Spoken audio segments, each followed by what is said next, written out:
With over 400 celebrity interviews and tons of pop culture nerdiness, Too Opinionated is a safe haven for your inner geek. Find us at meistercon.com or on YouTube under MeisterCon Pod. And please subscribe. It would really help us out. Thanks, everybody. Hi, everybody. Welcome to another edition of Too Opinionated.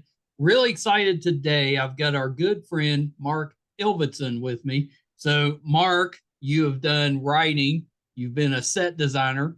You've been an art director. Welcome to the podcast. Hey, good to be here again. Yeah, I'm so happy that you're back because we always have the best kind of nerdy conversations. So I always enjoy that. There's been a lot of Star Wars news lately. Yeah, new movies coming out. A lot of new movies. Yeah, it'll be interesting. What do you think of that, though? Because you kind of scrapped a bunch of movies, too. The couple of the movies that were scrapped didn't sound very good to me. Yeah, same. I was kind of and so I was kind of like, oh, okay. Like the Rogue Squadron one, because of the time period, just didn't really appeal to me. Yeah. And I was initially really enthusiastic because I really liked the first Wonder Woman. I know, but and it was that director. The second one was really bizarrely a mess. So I was like, I don't know. Like, yeah, I was the same. Like I enjoyed the first one, but then that second one was bad. I didn't. I mean, it even had Pedro Pascal, and it just didn't. And I thought the trailer for it was amazing. I was like, oh, this movie's gonna be great. And then it came out, and everybody was like, so harsh on it, and I was like, well, maybe everyone's just being a dick. And then I watched the movie, and I'm like, unfortunately, no. You know, it's bad when it costs you a future directing role. It's a mess. I mean, and Disney has. I'm confused about what they're doing with Star Wars right now, because I thought The Mandalorian, what they did in season 2 was really clever, and they had this amazing finale, and I was like, oh wow, this is great. There's all this drama set up, like Grogu's going to be apart from the Mandalorian, and this whole dark saber drama, and oh god, Bo-Katan, there's gonna be this massive fight.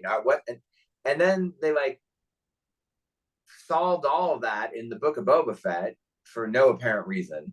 And then this season is a huge mess. Like, and I don't know if it's because Andor was so good that I have like high, lofty comparisons. Andor was really good.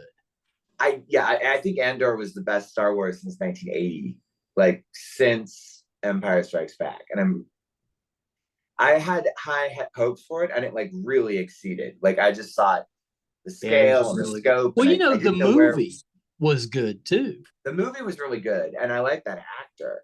And then it was the same creative team, kind of, and I kept hearing these things that they were being left alone in this little bubble, and I was like, oh wow, this could be really interesting. And then I like that actress they got to play Genevieve Riley, Mon Mothma. Yeah. So I thought her stuff was really great. All the Coruscant stuff was really great, and I thought it did a really good job of like cross-cutting between lots of different storylines, and you didn't know who was like with Mando this year. Those are these episodes, and it's like all of a sudden it's like 40 minutes with one character. I'm like, why isn't this broken up like over? It feels like they've just. I don't know if they did weird stuff in editing. I don't know. It seems a little off, right? I mean, it's had some good moments. It has. But it seemed a little off, and I keep waiting for it all to kind of tie together. I don't know that we're going to get that. I mean, the last episode, I won't say much about it because it was a little more cohesive, but I feel like they keep setting up these problems and then just kind of like solving them like for no apparent reason, where it's like, it kind of be like if like they landed on the Death Star and they're like, we've got to rescue the princess, and some stormtrooper was like, the princess, take her. Okay. And they left. I'm like, wait, what? Like, it does seem like it's getting resolved very quickly. And and I'm like, I don't understand it. Like, it's just, I'm like, even the stuff I thought was interesting, like I don't know if it was episode 2 on Coruscant for a long time with the cloning guy. Yeah. All that was actually kind of interesting, but I'm like, why isn't this like more spread out? Like to see this 40 It was minute the whole mini episode. it just didn't. And I know like Andor did stuff like that periodically, but with Andor, when they would do that, it was like the main character for 40 minutes. You know what I mean? And Made then more sense. we'd get a little bit of like what was happening on Coruscant. But to me also, I just thought like it would have really helped the timeline if it was cutting back and forth. And you're like, wow, what's going on with that? Oh, she's there. It was just, it's very strange. Like I really, I wonder what Boba Fett was a miss to me. I mean, we've been waiting 40 years. I thought Boba Fett was actually kind of interesting the first couple episodes. Agree.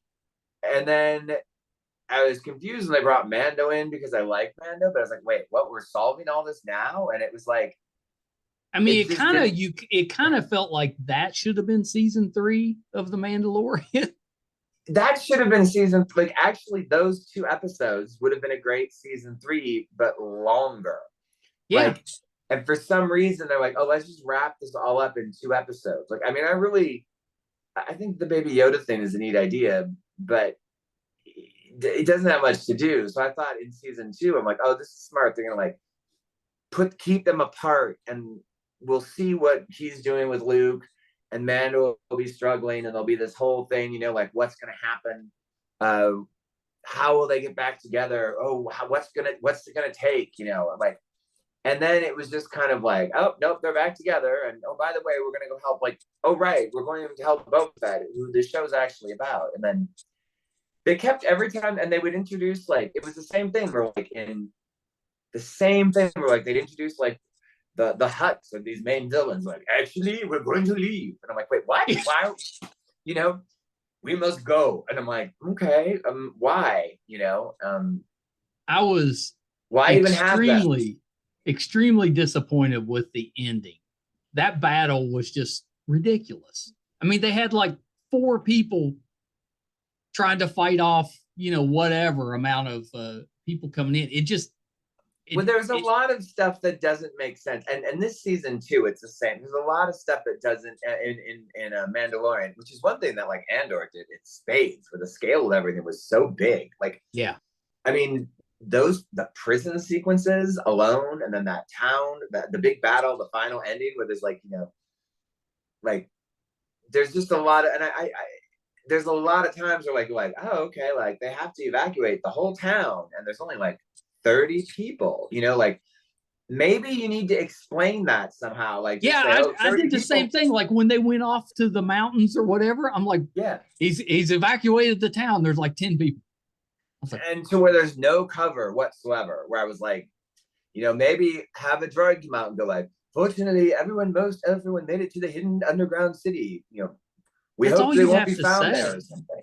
Because it's already also, there is this underground thing that was established in season 1 where they could have gone. That's where the Mandalorian clan lived, you know. Yeah. So, but instead it was just like, it's really weird writing. And as I mean, I had a lot of studio, like I had some writing issues with not happy with how a lot of Origins came out. They changed a lot of stuff, especially the last episode. But I just don't even understand. Like, it almost feels like either I think they must have done it in editing, but it feels like they had scripts to a show and they fell down, and somebody who can't read English just put the scenes back. So the scenes were all stapled together. So there's no, but it's just like all the scenes are just very randomly. The episodes are very randomly put together, where it's like, oh, we're gonna follow this, and I don't know what. I mean, I like Lizzo and I like Jack Black, but I don't know what that even was. Like, it was just.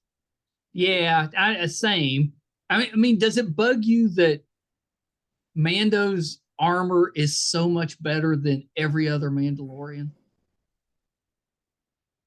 Not as much as it bugs me that they never have Pedro take his helmet off, which is something else that I thought was really interesting about season 2. Is I was like, oh, he's really wrestling about like maybe this keeping your helmet on is kind of stupid, like because Bo said it, and then he took his helmet off twice, kind of, and I was like, oh, this is gonna be, you know, And then he's just kind of like, nope, I have been redeemed. And then Well, now I Bo-Katan guess also is keeping her helmet on. well, that one I kind of get. I get that she's straddling both worlds or whatever, but I'm kind of like, I was like, well, maybe. And I know part of it is that Pedro Pascal is really off filming The Last of Us, which is a much better use of his time. Oh my gosh. Love The Last of Us. That was a show that I really only watched going in because Pedro Pascal was in it. Because I'm like, I'm kind of zombied out. But everybody, there was that the bottle episode, the gay episode that everyone's like, the third episode, which was like one of the best episodes I've seen in any. Yeah, so finally I was like, all right, I'm gonna watch this show one day, and I'm like, I got sucked in immediately. In fact, I think when I started, I did that bottle episode had been out like for, I think there were 4 episodes at the time, and I was like, I blasted through them all like one morning, and then I mean, talk about great production design. I don't know if you watched the features, but I did. I thought they did a lot of great location work, but then no, like that whole town that they're in, that little town, it's all built. I was like, what? I was like, oh, the money for those shows is insane. Like and it looks so good. I mean, I saw, didn't they spend something like it was in the millions of dollars they would have to Ring of Power and stuff? I mean, they would have. I mean, because that and then the other thing too with The Last of Us is because they're on the road, like they almost never, like every set is kind of almost one and done because they're always moving forward, like that mall sequence, which was amazing, and that love that. Yeah. Well, and I never played the game, but Brett did. He said it follows the game pretty close. Yeah, I'm not a gamer either, so I went into it knowing absolutely nothing. Yeah, and I was, that's one of the reasons I was kind of like, I'm not going to know what's going on, but I was very easy to follow. And I thought that the finale was really surprising. Didn't expect that to happen. I was like, oh, wow, okay. That's not where I thought this was going to go. Like, I guess it happens in the game too, that there's a time jump. So, yeah. Well, I just assumed, I was like, oh, wow. Like, we assume people have seen the show on this, or are we not saying? Oh yeah, it's been out long enough. Okay, I really was like, oh wow, like they were just going to instantly kill her. I was like, I did not see that. I was like, the whole quest means nothing. I was like, or it's like, I was like, oh wow, like they get there and it's like, oh, this is a bad idea. I thought that was really good writing. Yeah, and, because it was surprising. You were expecting it to have more of a happier ending once they finally got there. Yeah. Or they would maybe, like, it was so fast too. I was like, oh, by the way, yeah, we're having to kill her. I was like, oh, that's really dumb on the part of those people. Like, oh yeah.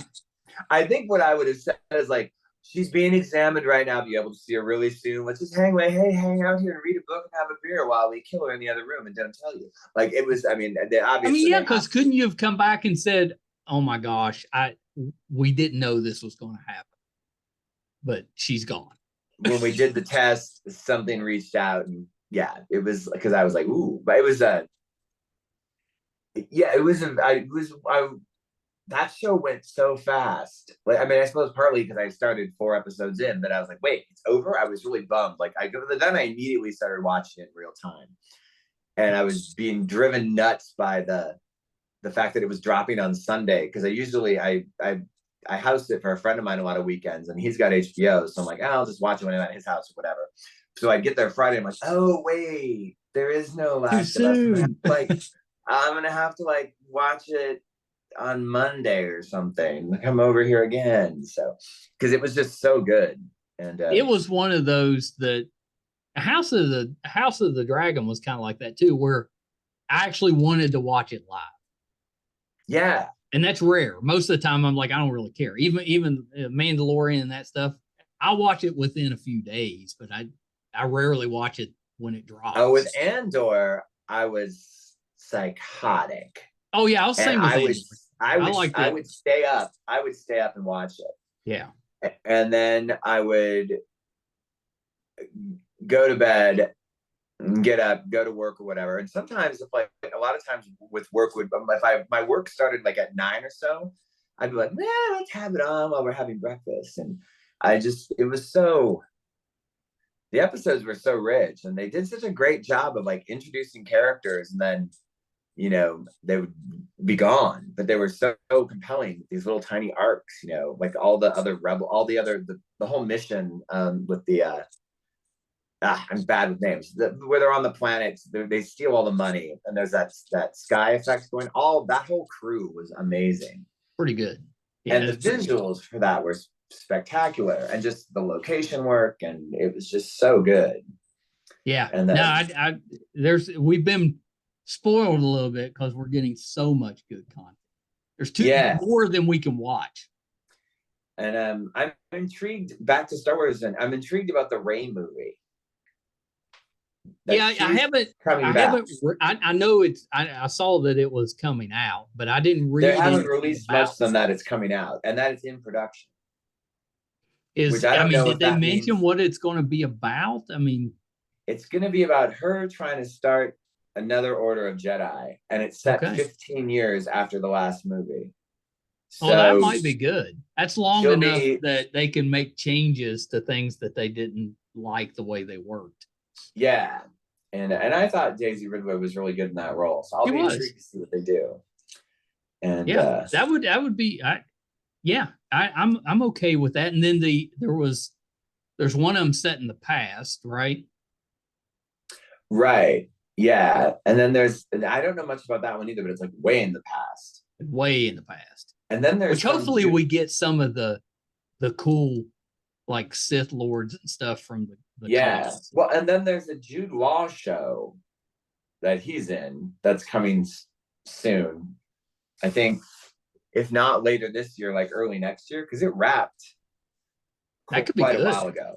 Like during and I think, what's it called? Is that The Acolyte? I think it is. Wait, I don't think it is The Acolyte. I think The Acolyte is something else. The Acolyte is by the people that who did Russian Doll. And the Jude Law show. The Jude Law show is here. I'm gonna look it up while we're chatting. Yeah, look it up because that one, I like Jude Law. Yeah, it's and I haven't seen him in anything in a while. I know it's been shot too, so it's like it's coming out. Let's see, Jude Law, Star Wars. Yeah, I'm curious what that one's about. Why they haven't made Keanu Reeves a Jedi it's called yet? Skeleton Crew. It's called Skeleton Crew. Oh, it's released 2023. It wrapped production in January. Okay, I wonder what that's about. I guess there's kid actors or something. No, that doesn't bode well, but we'll see. Maybe Star Wars has not always done great with kid actors, but maybe they will this time. We'll see. They've been kind of hit and miss. I mean, I'm thrilled that we're getting so much content. I love it, but it's been kind of hit and miss. I mean, even with Mandalorian this year, I'm like, okay, ooh, cool. Lots of fun robots and stuff. I mean, I like that she saw the thing down in the water. That was kind of cool. Yeah, that was really cool. And and she's really good. I feel like they're not giving anyone much. There's just there's no conflict. No. Like, and then it's like set up like everything's resolved really fast. And it's just like, and there's no. Yeah, I'm really perplexed by this season. Like, well, we don't have much left, right? Well, and everyone's so I think it's only one episode, but everyone's so like, everyone's so anti Kathleen Kennedy or whatever, and they're all like, the scuttlebutt right now is like, well, apparently, anyway, after he was Favreau was supposedly given carte blanche to do whatever he wanted with this season. I'm like, well, if this is him doing whatever he wants with the season, maybe her interference has really been good, because this season it feels like it's written by somebody who doesn't know the world, doesn't care, like doesn't understand story structure. It's just kind of like every episode is just kind of like, and then that happened. You're like, okay, like why? Or like what? I mean, the episode with Lizzo, even more weird than that episode was that weird beginning with like the Romeo and Juliet aliens, where he's like, I want to be with you. I'm like, what is this? Who cares? Like, this is this really, uninteresting. Open, like these characters were never gonna. And I was like, well, maybe these people are gonna circle back. Nope, we don't even know what happens to them. Like it's just No. kind of like it was really weird. I mean, I guess it was just to show that the Mandalorians were kind of like rescuing or kidnapping people or whatever. But it was like there's better ways to do that. I thought. Yeah. Like. Yeah, I And agree. then, I've been. I mean, I haven't completely disliked this season, but it's just been all over the place. There's some good parts, but just as and a whole, they're it's been a just little they're bit. squeezing in too much of the sequels. It's like they're making too many connecting choices. I think. What do you think about the whole Gina Carano situation? Should they have gotten rid of her, or do you think they should keep her? I thought her tweets were really ridiculous, and she Yeah, me wasn't too.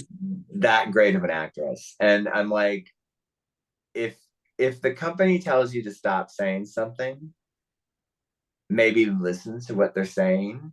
And Yeah, she'd been warned, and like, I mean, they really, she was leaving anyway, but they tanked her show. I mean, I do think maybe that's part of the reason this show is such a mess is that they tried to, that show that got scrapped, which was supposed to be the Marshals or whatever, yeah, you had the Galaxy Marshals or whatever. I think they've been trying to like shoehorn a lot of that into this season, but I'm like, maybe just scrap it because it wasn't very good. The pieces, but there's a lot of really bad acting this season on Star Wars. Like yeah. people just seem, I don't know. Like I'm like that Rebel pilot guy. He seems like he's just acting from a different show. I guess I don't even know who that guy is. Like I think he's some actor from a sitcom or something. He was He's been it in, is an interesting choice for their TIE fighter pilot. but there's also Or like their X-wing pilot.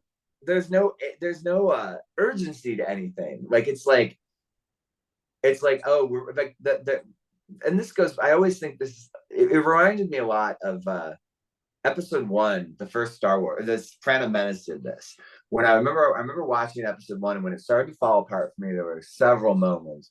But one was when like Padme's talking to this guy via transmission, and he's this big fat guy in a palace, and he's like going, and she's like, our people are dying. I'm like, we haven't seen anyone die. Like, supposedly the blockade's cut off all food, but it's this lush planet. Like, if they just killed one of those fish that almost ate everybody in the submarine, they could feed the entire town. Like, but it was just that thing where I'm like, how are people dying? And in this season of Mandalorian, it's like, your friend's in trouble. First, I'm going to slowly fly to Coruscant and be told that we're not going to help you. And then I'm going to track you down via R5D4, which made no sense. And I love R5D4. He's one of my favorite characters. I'm like, I thought like when there was like, she's like, he was in the resistance. I'm like, she's just lying to sell the droid. I'm like, oh, he was in the resistance? Like, that made no sense. Like, but then it's also like, oh, and meanwhile, all these flying around, convincing Mando and everyone to come help, but like, not much is happening in the town. Like the pirate town, Right. everything's frozen for what must be like a week or something. I don't know. Like it's there's no sense of time in the show right now. Where like Yeah. and there's a lot of like I'm like for a futuristic society where everybody flies around in light speed, there's not a lot of like and people send really cool holograms of themselves. They don't use them very often. It's a lot of like, I've got to go get you. I'm like, why? Like, why even have the whole thing where he goes to Coruscant? Why not just have I'm blanking. I'm not at coffee today. Mando's friend, Carl.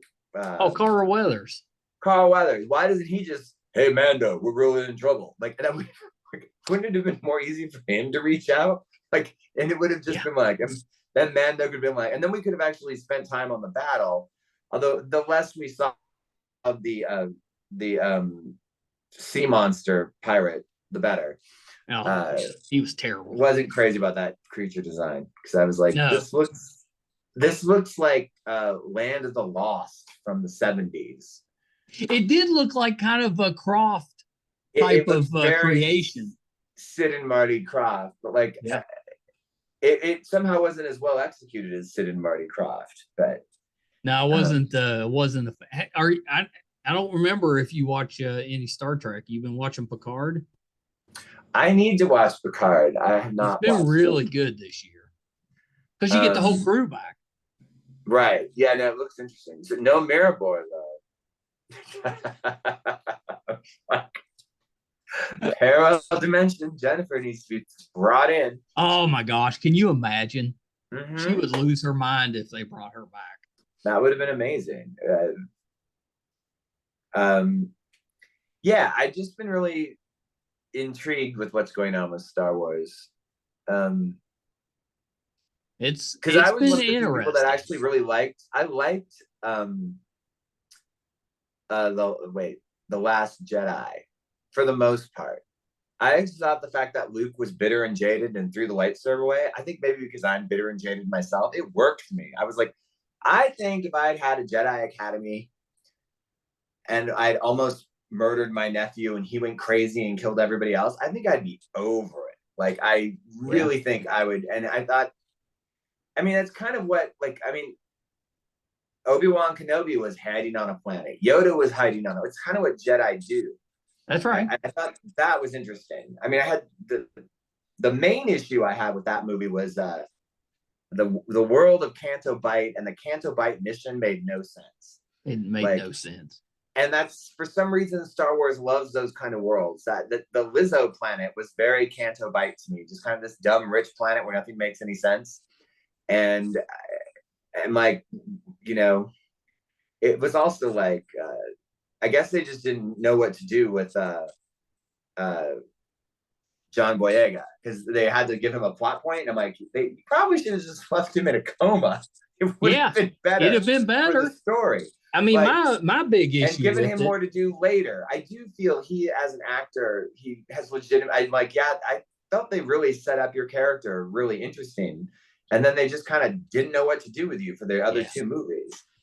Well, I mean, part of the problem was why J.J. Abrams chose not to do all three movies makes no sense to me, because that's why they didn't mesh very well.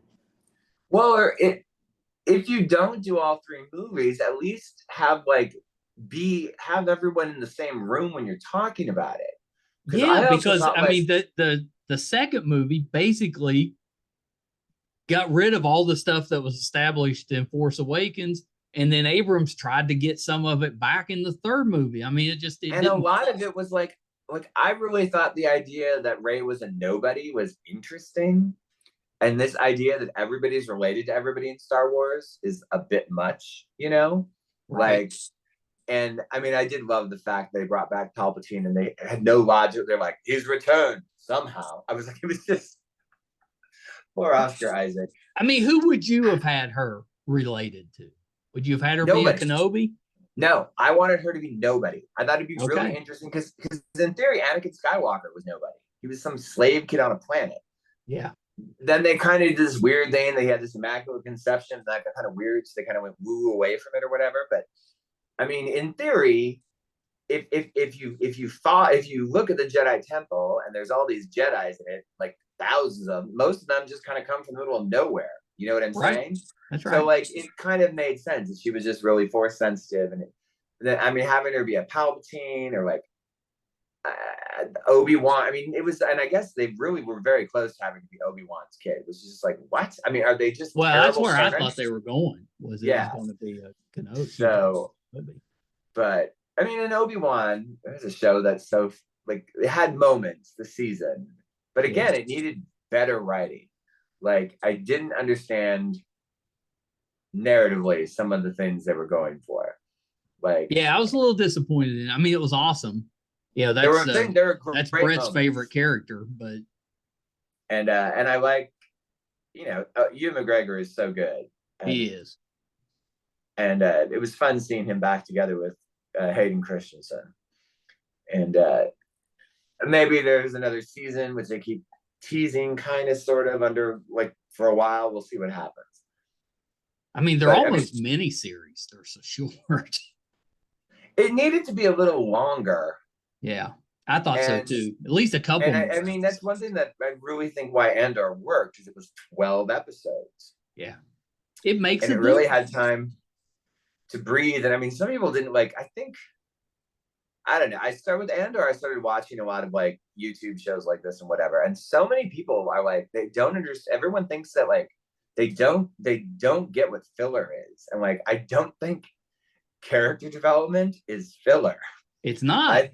I think that's the reason why Andor worked. The reason you cared about everybody is there were these episodes where you got to know everybody, and even the episodes where you were getting to know the characters, a lot was still happening.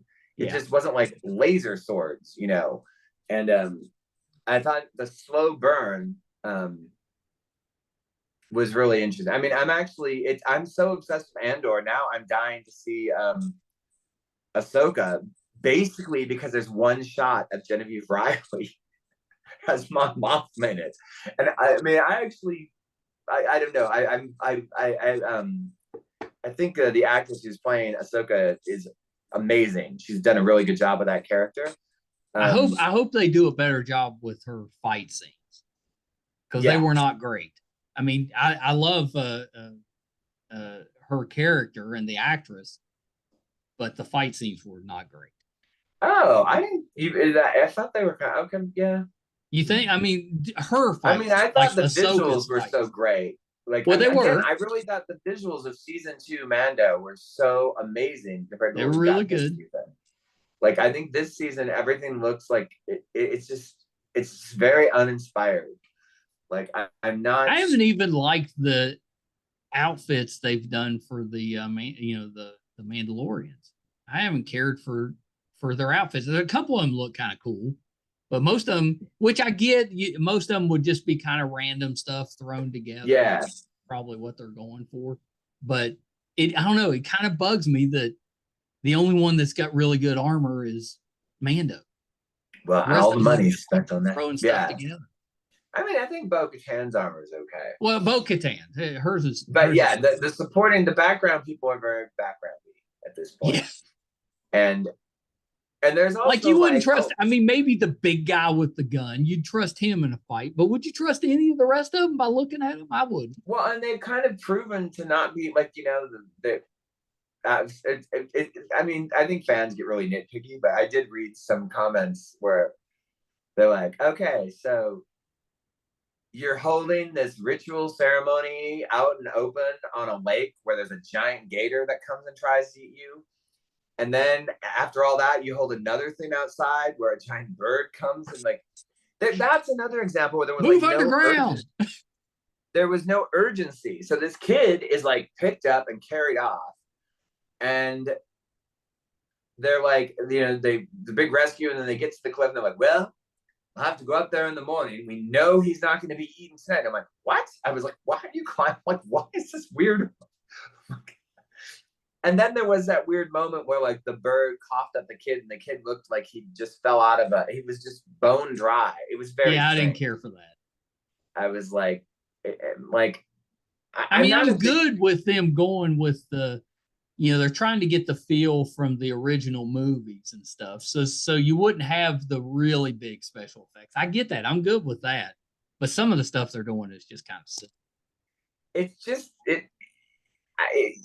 yeah, every now and then I'm like, what? I'm like, okay, really?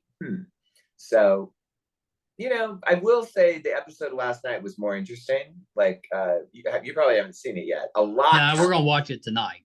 Yeah. And yeah, I'll just say that a lot happens. And I was like, oh, okay. And again, I think some of this stuff that happened would have been really interesting to have had it maybe like shown a little earlier. Like, yeah, earlier in the season. Like, there's just kind of, it's this weird thing where like they stay with characters for a real long time periodically, and I'm like, why aren't you like intercutting? I mean, Star Wars always intercuts, always has intercut. Like, it's a curious choice to me. And when you first watched Star Wars New Hope, you know, for us it was just Star Wars back then.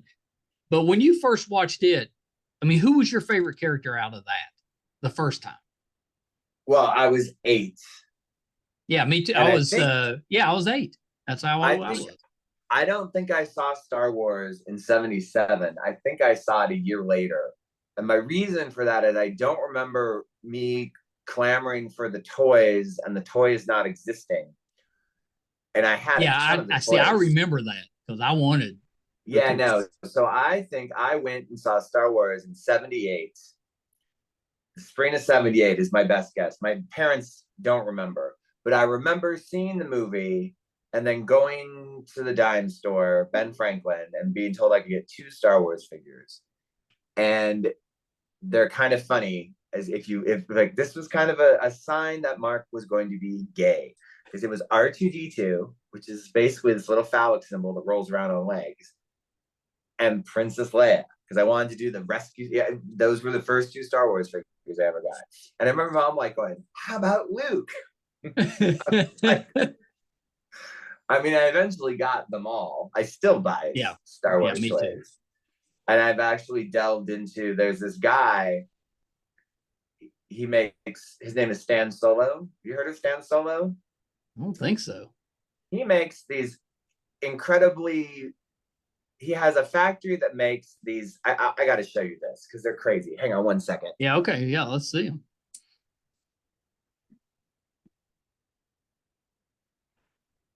See, I knew I was excited to find out what you were thinking on Star Wars stuff recently. Be right back. All right, so I really enjoy the retro series of Hasbro's Star Wars figures. Yeah, they're really good. And this good. guy makes stuff like this. Oh, I love that. Which is basically, I mean, the heads even click. Yeah. And he makes, like, this is a Jawa, like an off-world Jawa. It even has red eyes. Yeah, that's really good. And you can't tell them, like, this is like an R2D2 he did, and he makes it with like the third leg that pops out. But it really feels like parallel dimension Kenner stuff. Yeah, that's what it looks like, is old Kenner stuff. Like, he made this, which, if you know Star Wars, this is outside the cantina. Yep. And it opens up. Somehow I just got this. I gotta write this down. Inside it's got a little cockpit. Solo. Stan Solo. That's really check well out his done. Stuff. And they're not cheap. Like, I think this figure was like $38 or something. But it's amazing because it's literally like a parallel universe. I mean, and the detail he has, they're out of stock now. But I have, like, I think 8 of these robots, and the detail is crazy. Like the stickers are all different on the back. It's just, they're really fun. I love that. Yeah. How does he do that? How does he get licensed to do that? He doesn't. I think because they're considered like a fan product or whatever. And he works with factories in China, and they're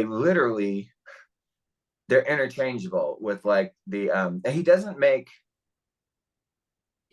like, for the most part, he does all like characters that have never been made before. Like, this is basically an R5D4, but it's the one from A New Hope that just rolls across the street. Yeah.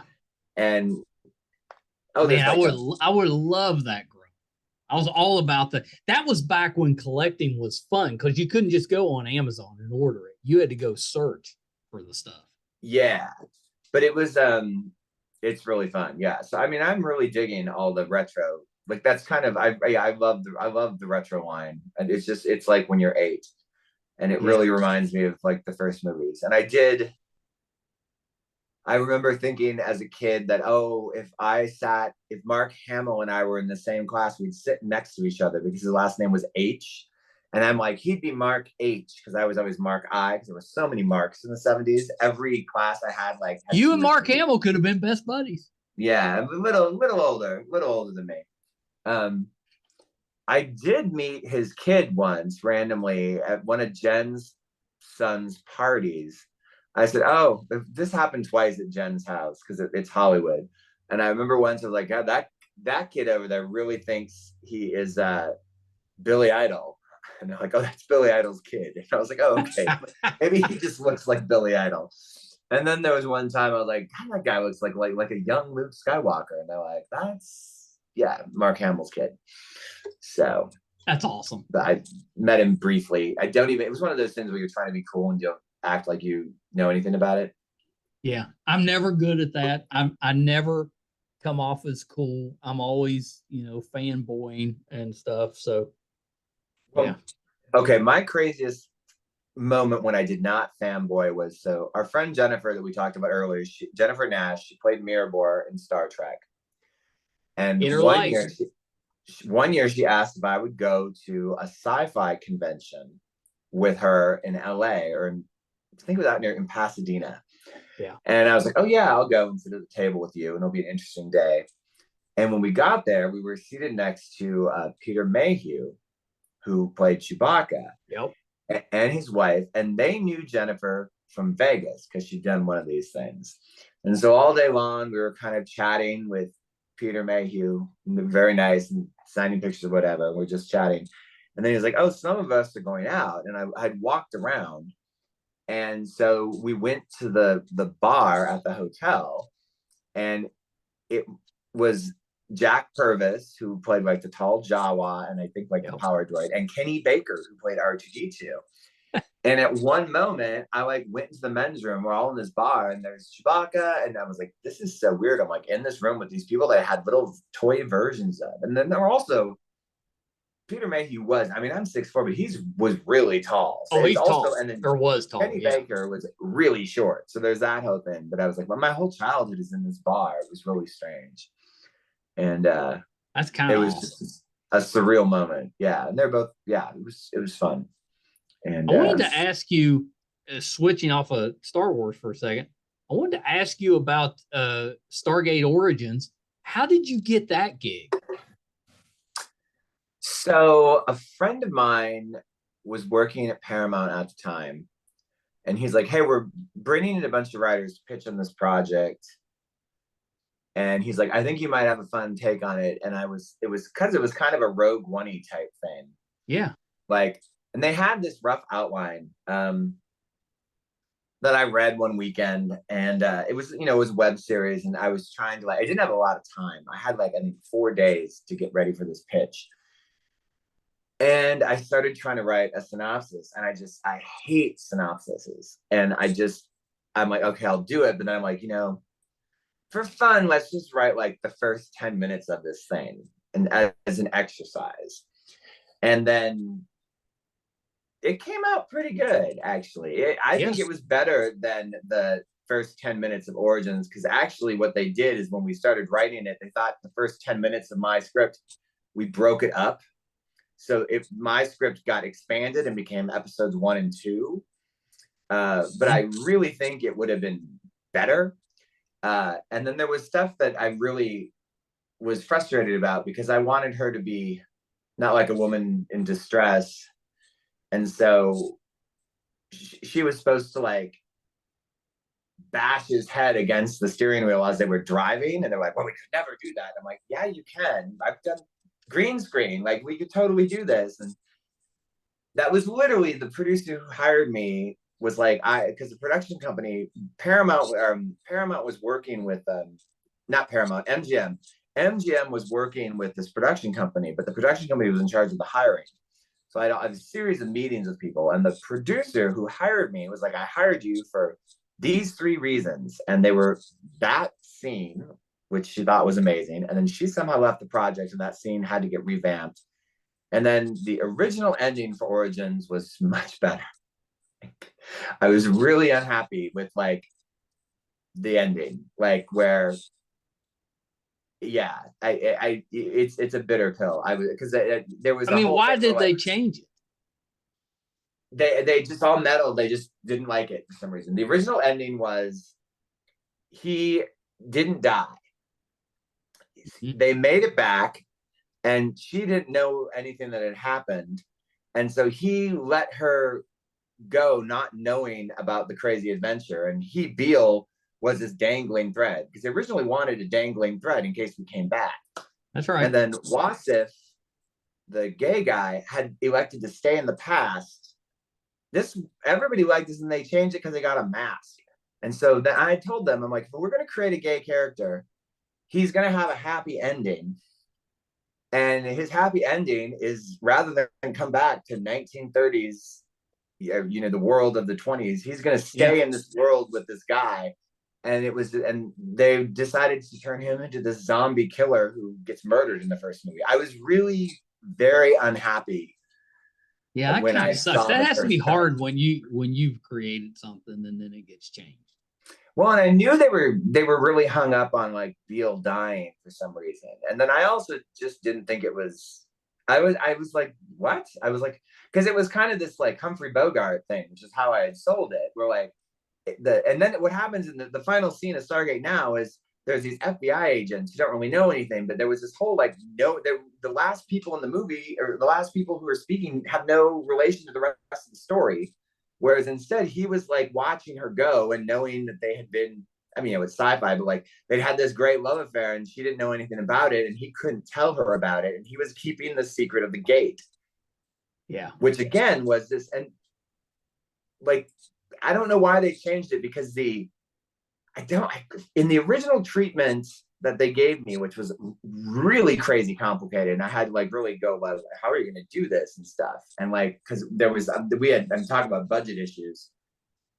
I barely got to have my 10 Nazis. In the script they showed up in the treatment. There's 100 Nazis, and then I was like, well, we need at least 10, and they kept trying to go. I'm like, we need Nazis because I need people to get killed. Like, Right. need red shirts. And I'm like, if he shows up with 3 people, which at one point they were pitching, they're like, what if he just shows up with like 2 other Nazis? And I'm like, well, then there needs to be a gang of them. So it's kind of a problem. You know what I mean? But I got a lot of weird notes from Newform. I loved working with MGM. Newform drove me crazy because I literally had a joke that there was times that I was like, I don't think they can read because we were doing drafts of the script like every 2 days, and we'd have like they'd be like, well, somebody at some point needs to say this, and I'm like, well, they do on like the very next page, or like, and then they'd be like, well, someone else needs to say this, and I was like, really?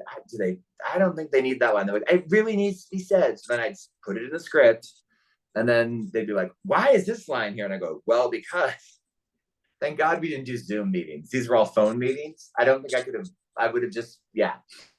But it was a strange thing. Yeah, I was always curious about. I mean, don't you think it's time for a new Stargate something to come out?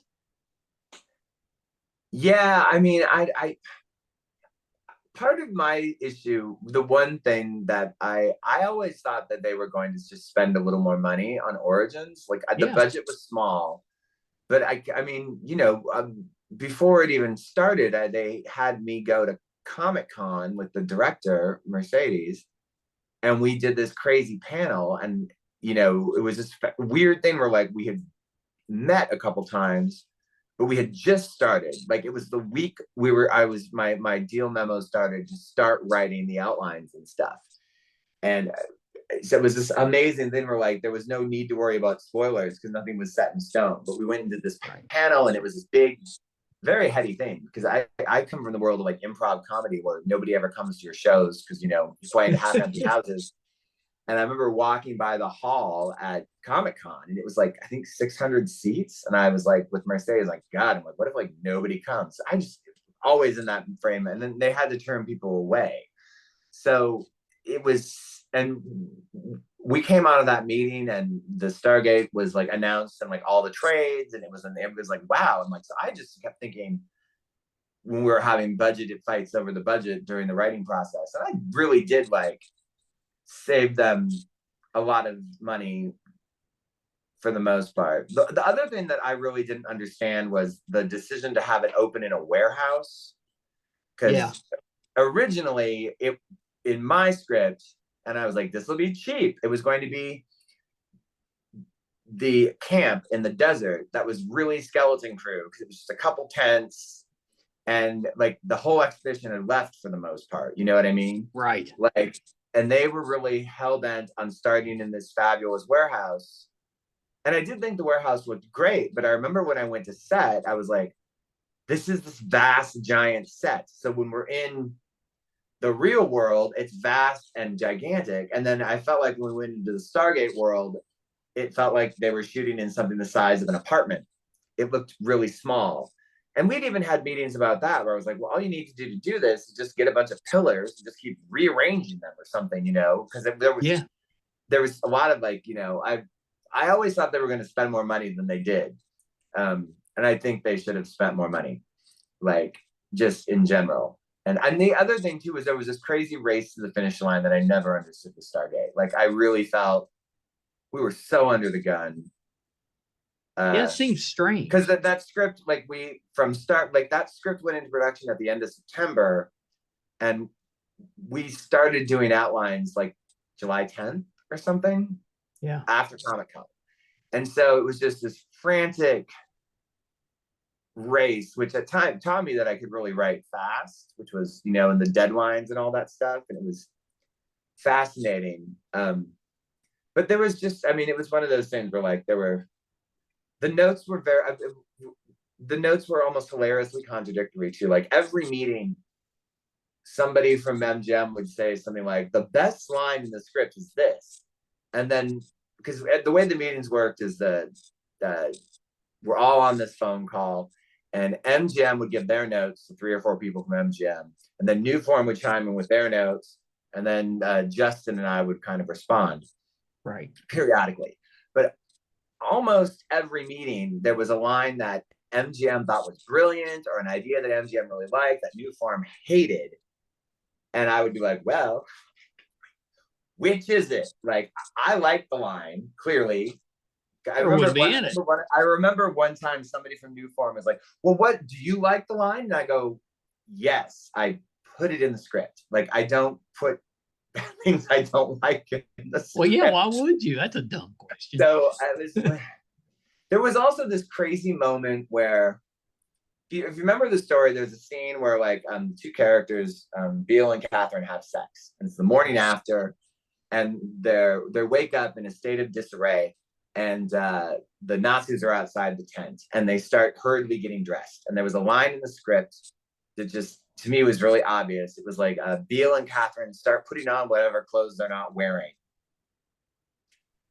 Okay. That line caused so much drama. Like, for several meetings, they would bring it up, like, why is there a wardrobe change here? And I'm like, it's not a wardrobe change. I felt like I had to micro explain things, like, well, that would be kind of obvious, right?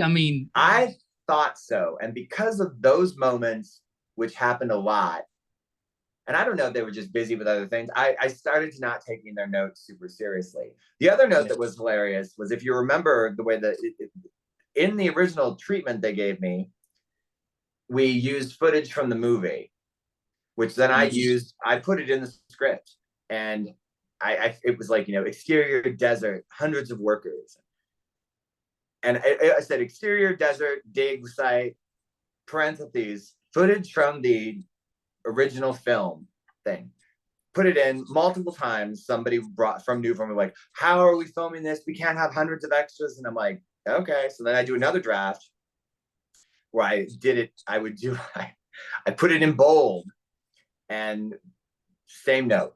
Then I finally literally had, like, the slug line was 2 lines long, because it was like, exterior desert dig site, begin archive footage from the original movie, footage that has been shot and we own, period. I don't know. It seems pretty. It was frustrating. It was frustrating, but it was a weird. I understood, if you want to understand what it's like to write a show, watch episodes with Matt LeBlanc. I wish I'd watched episodes with Matt LeBlanc. Oh, I love that show. It is so accurate.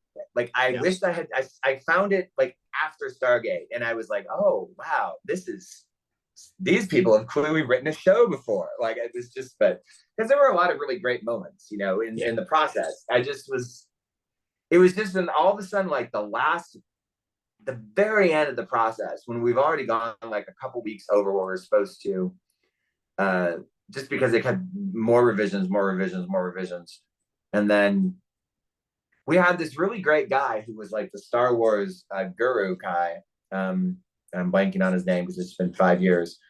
And he would go through our scripts and approve everything, or he would say, oh, this is the problem because of this. And I would use, and I was, we were Kieran, and he was great. But then towards the very end, like other people were like, well, I'm like, this is not a problem. Like the Stargate origin expert that you guys, I've had conversations with him. In fact, this one thing that they thought was a problem was an idea that was a fix he had. You know what I mean? Yeah. It was, I underestimated how many people had opinions on, and some of the opinions were wonky. I mean, there was this whole thing that where messes up a lot of good shows. Too many cooks. Yeah. I mean, there's a moment in the thing where they really wanted Catherine to be the one that breaks this hieroglyphic thing that's broken in the movie. Yeah. They thought it'd be really cool if she did it. And I was like, oh, that's fun. So we put it in there. And then they started like, well, would she break this? And I'm like, yes, she's trying to stop the Nazis. But they're like, but it's an antiquity.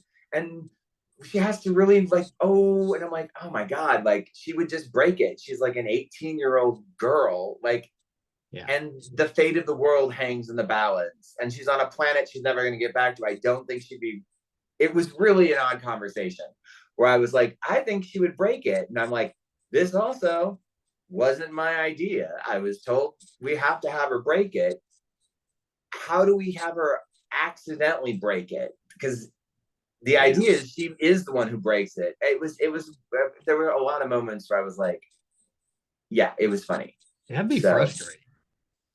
But fortunately, Justin Michael Terry was so much fun to work with. And the two of us really kept saying, because it was grueling. Like we were doing like there were 2 scripts. The deadlines was like 3 scripts were due Monday, Wednesday, Friday. So 9 versions a week. And like basically what we would do is we were swapping the scripts back and forth and, each doing different passes on them. But it was really frantic. I also didn't understand why. To me, I thought it would have been really smart to let us go away for a couple weeks, actually write, because there were certain things that like it would have been nice to have had some time to hammer it out. And I really feel that like most shows you get a little more time to hammer it out. You do. Like I didn't need to get notes back on like the first draft of a script that I wrote in one day. Like it was more like, this is the plot draft, Right. And, there was one period where somebody thought we needed more parentheticals in the script, which is really antithetical to anything I've ever read. Like after every character would be like, Mark, hotly, say the line, Michael, disagreeably. I'm like, you don't do that. Like, you're not supposed to tell the actors how to act. The words are supposed to make it clear. Like, and it usually, there were some strange notes. New Form's not around anymore, and I did not shed any tears. I will say that. Yeah, well, that makes sense. There were some people there that were great, but there were some people there that were just major headaches. And I was like, you guys are, And I really did feel like the classic thing where I was like, and after, I will say, like, there were a lot of battles that I lost during the production. And it was the things that when you have an uncommon name, boy, did I get like crazy messages on Facebook. And I would kind of write back like, no, I agree. Actually, that I did not want that to happen. Thank you for validating my opinion. Well, that probably made you feel kind of good. It made me feel better, but it was a bitter pill because I would be like, I don't think this makes a lot of sense, it was stuff like that. And I was like, when Ryan Johnson really took a lot of heat, it's like, woohoo, I can only imagine the heat you took because I got crazy messages just from this little web series, Yeah. That's kind of funny. It was funny, but I was like, fans are just like, there is a toxicity of like Star Wars fans that I do find crazy alarming. Like, I wasn't super enamored with the Reva character in Obi-Wan, but I certainly didn't think the actress was bad. I just thought there were things they could have done a little differently with her. Yeah. But it wasn't my issue. It was just like there was real crazy stuff that are like, she can't act. And I'm like, oh, she can act. She's just having to act some scenes that are hard. Sometimes her motivation is not, it's murky because it's murky in the script. Like, that's right. I don't know. That's right. That was a writing problem, not an acting problem. And, but yeah, so it'll be very interesting to see what goes on next in Star Wars and whatnot. There's so much. Oh, there's so much. Yeah, so I know we gotta wrap up, but what else are you watching right now? What's your shows right? Oh wow, there's a lot. I revisited Westworld again. Interesting. What'd you think the second time through? Because that one, the first season, amazing for me, but then kind of downhill for me. I kind of liked all of it. Okay. I thought it was interesting. I was frustrated that it's over. Like, I really would have liked them to have a fourth season. I mean, I think the acting is so good, and it was really bold to reinvent the show every season. Well, and they totally did. It was different. Yeah, it was almost like watching a different show. Yeah, and yet the connections were so interesting, and I revisited that. The Last of Us, which we talked about. I'm like everybody else in America right now. I'm watching Succession. Oh, of course. Which is really strong. Yeah. There's a lot of stuff on Apple TV. How about Shrinking? Have you watched that one yet? I was just getting to that. Yeah, I finished Shrinking. Thought it was incredible. Yeah, me too. Aside of Harrison Ford, I don't think we've seen since like maybe Working Girl. Like just him kind of doing comedy. It's been awesome. I mean, he's really good on that show. He's really good. Jason Segel's really good. Yeah. An acquaintance of mine, she used to host an improv show that my team did. She plays the dead wife in the flashbacks. Oh, okay. So it's really fun seeing her. And I'm like going, wait a minute, I remember you. How fun. And she's great. So I was really happy. I was like, I hope that she comes back more. She did. She came back several times. I thought it was really neat. Severance was amazing. Yeah. Love Severance. I'm really excited for that to come back. How about did you ever watch Party Down? Because it came out with a new season. That's on my list. I've been really busy this month because I would love doing Party Down. I don't know if they quite recaptured it, because it's been so long, but the new season's really good. Well, it's one of those shows that I think would be really ripe for this kind of reboot because there are people that would still be there and wouldn't be there and all that type of stuff. And I know one of the people couldn't come back or something, and she was bummed. And I'm like, well, it would make sense that she's not there. You know what I mean? Yeah. Like and they basically just replaced her with Jennifer Garner. Right. With her. And so I'm looking forward to that. I loved Ozark. I'm really in mourning about. I thought the last season was really good. Would you have killed her off? No. Yeah. Everybody I've talked to said the same thing. I did not want Ruth to die. Or if she did, I needed her to be killed in a more. I felt like her death was. It was not. You could see it coming, and she could see it coming. I didn't believe it. Like, to me, the best death on that show, which was still the season 4. Forget her name. The blonde nemesis kind of. They're all going to Mexico. And I remember going, oh, wow, they're not going to resolve this. Like, this is really a ballsy thing that we're not going to find out, like, they're all going to Mexico and do this big cliffhanger and then just bang. And it was so shocking. And then also, I remember watching, like, it was so well, like, the blood splatter and the way the actress even fell. I was like, oh my God, it was the most realistic. That was an incredible, crazy take. And I'm like, how many did they have to do? Because, like, the actress, I'm like, she falls like she's just dead. I'm like, what did she land? I was so intrigued. And I remember just being like, oh my God, that was like the most, it's just an incredible moment where it was like so satisfying, but so frustrating at the same time, where you're like, oh no, I couldn't wait for it. And that was a show that I felt everybody on it was so good. Like the kids were amazing. Yes. And they really kind of lucked out because they were, especially the son was so young when it started, and he really kind of pulled like a Kiernan, the actress who was the daughter on Mad Men, who was teeny. She became it. Now she's on. She grew into such a great actress too, and that doesn't, and just Yeah, it's most really, of the time that doesn't happen. no, like, and the kids have to kind of leave or something. But the kids were just those. That's two examples of child actors that started out really young that just became amazing. Yeah. And that's the kind of show where, like, if you're not amazing, it really shows up because everyone else is so amazing. You know, it's a hard, yeah. And I'm really intrigued to see what Jennifer Garner does next. She's, you know, she's was supposed to do that kind of shelved Madonna movie that will probably, yes, but that Madonna's touring again, so Madonna's focusing on that for a year or so. But well, I loved her, and I don't know if you watched that camping show that she did, but I thought it was really good. It only had the one season, but it had like David Tennant and Ione Skye was on it. Oh no, I'll check that out. I did. It's on HBO. It's called Camping. It was just one season, but it's really good. It was okay. Like her character is not real likable, which is different for her. Well, and she was really good on that show about the fake heiress. Oh yeah, what was that show?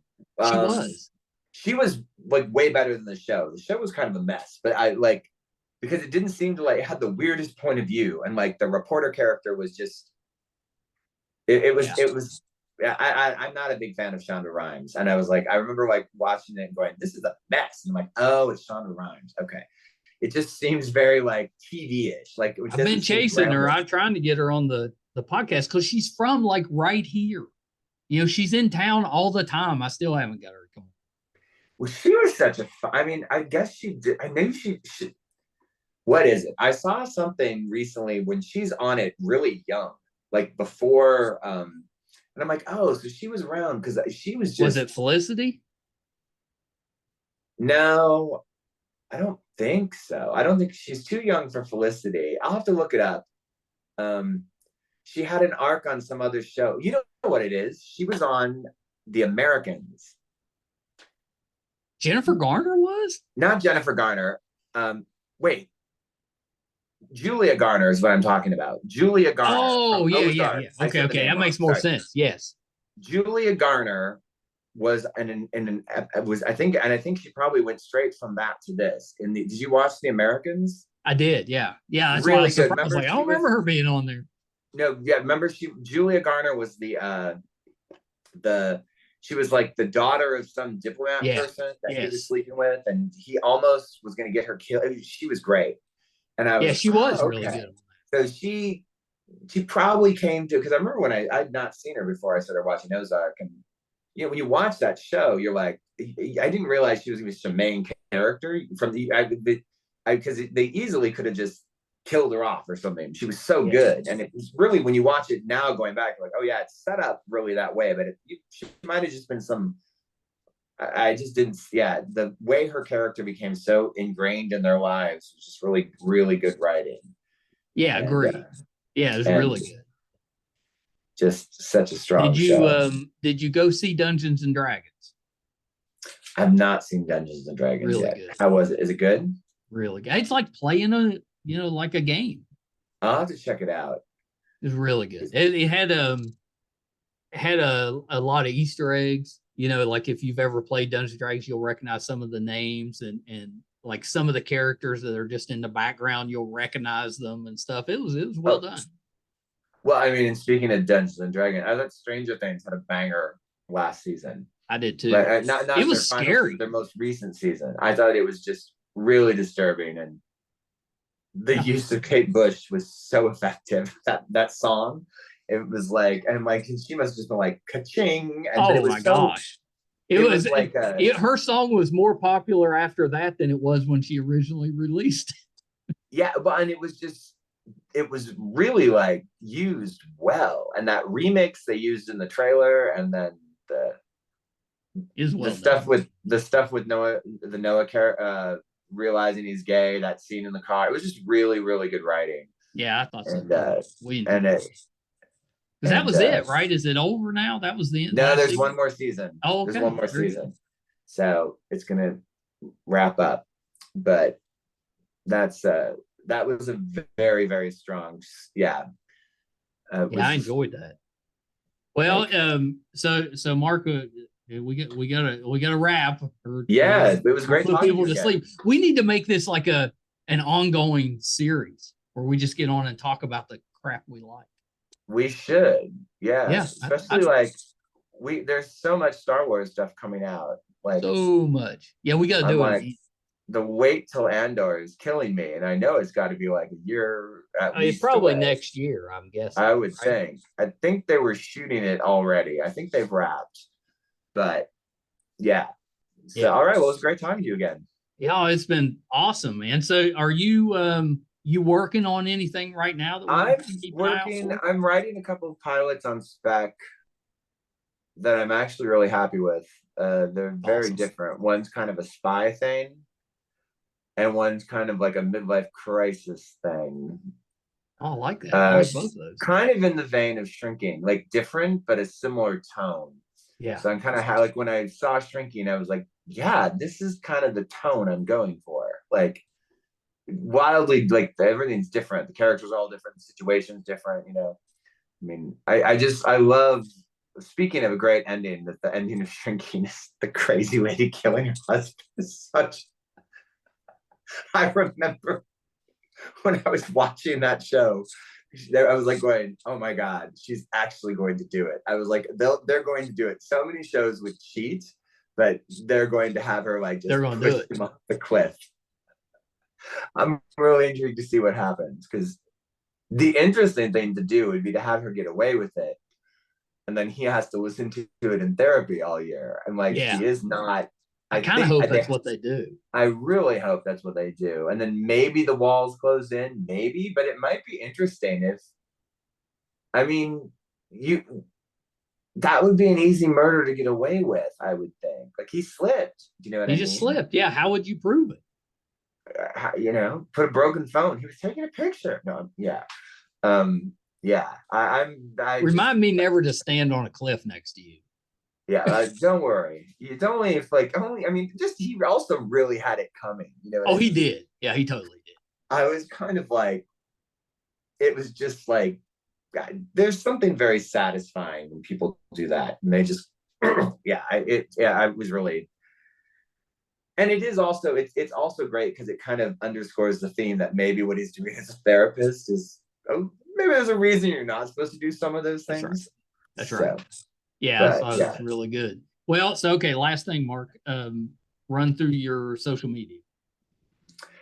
Yeah, I'm on Instagram. It's just Mark Ilvedson, and just on Facebook right now. I don't have a YouTube. That's all you need, really. That's all I need. Is I was on Twitter for a while, but I wasn't very active, and then the whole Twitter thing. I thought like it was going to go away, but I guess not. It's still kind of a mess. But I really thought it was just going to maybe like vanish, which would have been really kind of fascinating. But I guess it's gonna not. I don't know. We'll see what happens. No, it's probably going to survive, but yeah. I mean, there's a lot of good stuff on Twitter. I don't know. It's just a rabbit hole I haven't gone down. I feel like if I got into it, I could get really sucked into it. Like, you could, because there's a lot of interesting stuff on there. Yeah. I mean, how much time do you want to spend on Twitter? There's already too many damn shows to keep track of. That's exactly right. Yeah, you'd be cutting into your viewing time. Other good show on Apple is Physical. If you haven't seen that, another fun. show. Is that Rose Byrne?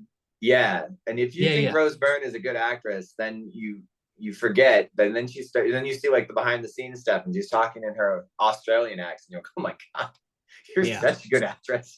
Yeah, we watched the first episode of that, but then kind of forgot about it. And we liked it. I really liked it. I mean, I think part of it is like it's an angry show.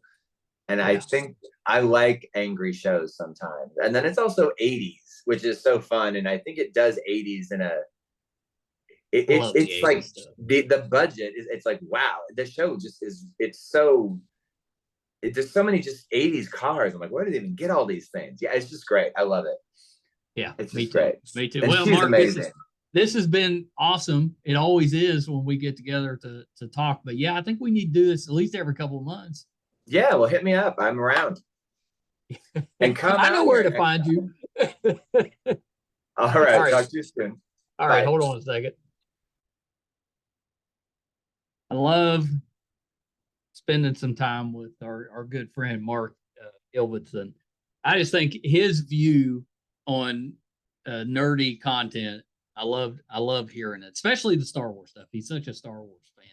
Really talented guy. So he's done art direction or set design on just a ton of movies and shows. He's just really talented. And then he was, of course, the writer on Stargate Origins, which I like hearing the behind the scenes stuff because I knew he wasn't 100% satisfied with the process. So I hope you enjoyed that kind of look behind the curtain at what happens with a lot of shows. You know, a lot of shows or even movies that seem like they should be better than they are. A lot of times it's because you've got people meddling in the process or putting their 2 cents in, and it kind of screws up the vision of the original writer. And I think that's exactly what happened with Mark. So just really really interesting. Thank you guys so much for tuning in again this week. I meant to ask him. He got a special thanks for a one called "Give Me an A," and our other friend Hannah Aline directed it. And we've had Hannah. You know, most of you would know her from Doom Patrol. She's been on the program a couple of different times, but I think that's the first time she's ever directed anything. So I'll have to get back with him and check on that one. Thank you guys for tuning in again this week. If you're finding us for the first time and you'd like to help us out or support us, we could definitely use it. It's easy, it's free. Just subscribe. You know, if you're watching, it's YouTube, MeisterCon Pod. Just hit subscribe. If you're listening, wherever you're listening to your podcast at, subscribe there. That'll help us. We're closing in on 600 episodes now, and you can find all of those audio and video on our website, meistercon.com. So definitely check out what we have going there. Thank you guys so much. Until next time, bye, everybody.